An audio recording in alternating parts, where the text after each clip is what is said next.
definitely feeling like fall today, but it is beautiful. The sun's peeking through now, and it looks like we've got a beautiful next few days.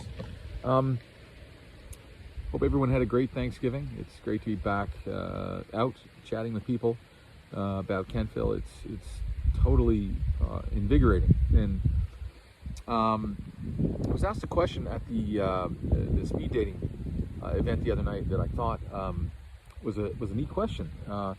It was, what would be your role in the event of a crisis? And actually, a lot of my work has been to do with dealing with crises of various sorts, and but I do have experience in a really tough situation, and we never know when a tough situation is going to come that's going to impact our community. And maybe people don't know this, and it feels kind of gross to boast. But like I've said before, nothing really great that I've been part of has been something I've done on my own. So my answer, I don't feel like I'm going to say it as well as I did the other night, was that when COVID-19 was going on and we were in the period of lockdowns, I became aware pretty early on that we could be facing something pretty serious, and so I had a wall size map of Kings County and part of Annapolis, and that's really kind of been our catchment area in terms of charitable work for quite some time. And so I took out the map and began to just kind of dream or envision, strategize ways that we could support people. And so we had a fantastic response. I looked at that map. I called fire departments, up on the either hill, and just to make sure we didn't have vulnerable people who are going to be missed. And we wanted to make sure people were able to stay home if they needed to stay home, if they were elderly or otherwise health compromised. And so we, after a little bit of work and some phone calls, we had police officers volunteering, delivering food.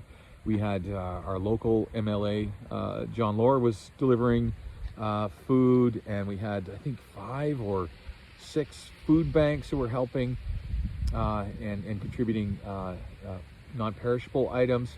And we had 3 kitchens, Kentville, Greenwood, and Paradise, and we were giving an average of 750 meals a week to vulnerable people. Another part of that happened was we got connected with independent MLA Elizabeth Smith McCroslin, and she gave us a donation to help us set up a website. So with that website, we were not just giving out food, but we were able to connect with people.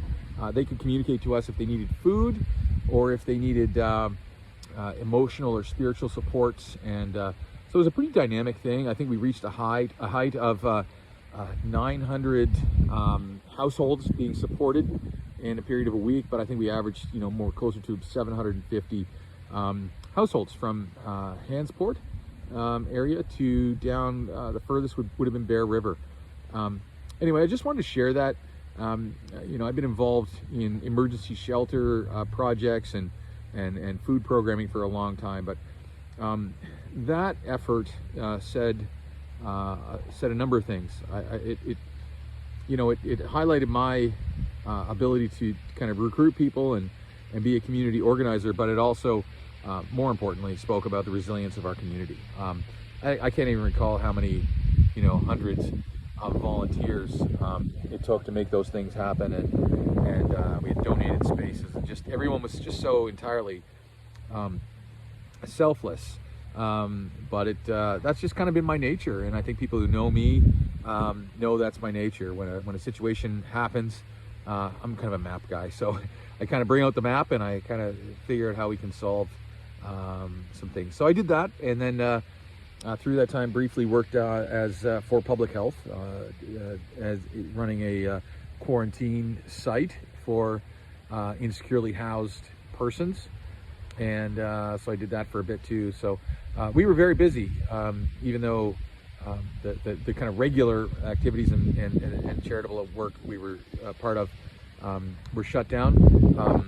Myself and my wife Lisa and other people associated with the community soup kitchen took an absolute lead in Kentville, and we watched other communities kind of fall in line with that, and it was awesome. Anyway, that's a story maybe many of you don't know about, and anyway, I guess I tell you that just because I thought that was a fantastic question the other night, and yeah, people may wonder, what does this guy bring to the table? Well, I think a few things, and that's one of them.